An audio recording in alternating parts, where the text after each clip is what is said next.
a lot of times it's tough to make kind of like blanket statements because each person is different, each situation is different, each relationship is different. There's definitely some emotional abuse tactics that are very common. Making threats is something that I see all the time with the people that I work with who are either currently in domestic violence relationships or have freed themselves from that situation.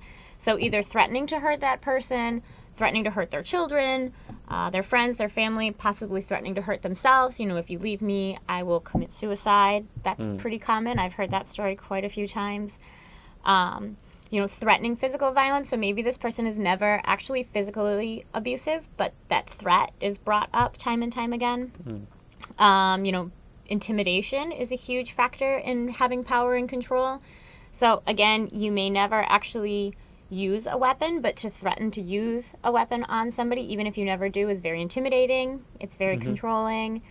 I can think of one woman I worked with who said every time that she and her husband would get into an argument, he would hold a knife. And he never used it. He never caught her. He never stabbed her. But he would just hold this knife just to kind of let her know, that was something that she should be afraid of. So obviously, that's very intimidating. That's very scary and controlling.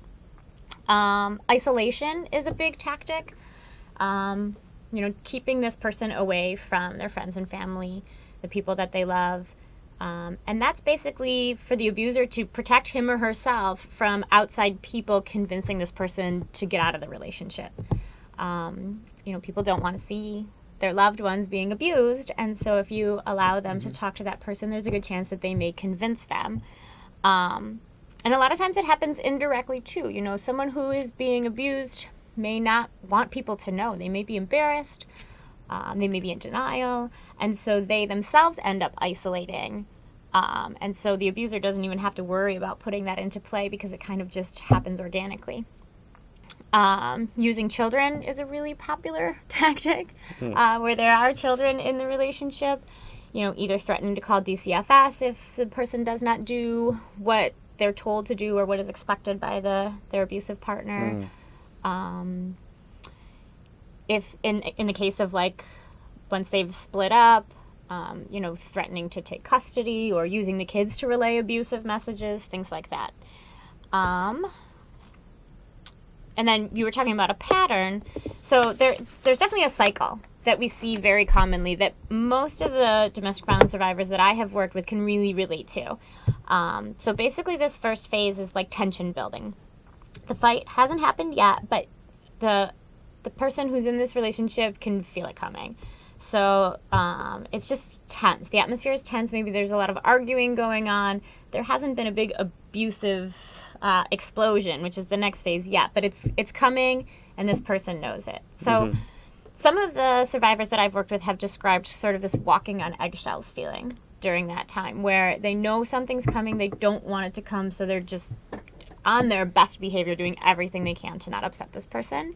And then other people that I've worked with have told me that after a while, they just feel like this is inevitable, this is going to happen, and they'll almost instigate the fight just to kind of get it out of the way. Right, okay.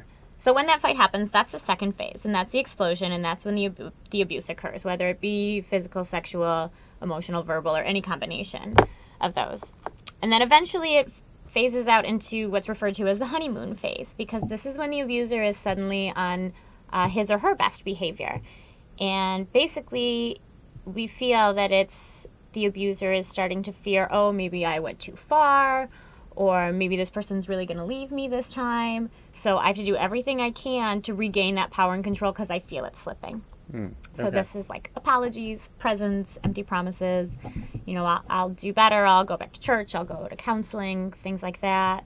A lot of blaming also, so it's not always nice, well, what makes me mad and you do it anyway, that sort of thing. So once that person kind of gives in and believes it, which it's really easy to believe that your partner isn't an abusive person and that the relationship can work out. Right. Eventually it moves back into that first phase of the tension building and just kind of starts all over again. Okay, so unless something happens, pretty frequently it will continue going through that cycle over and over again. Exactly. And a lot of people describe that over time it just kind of starts cycling faster and faster.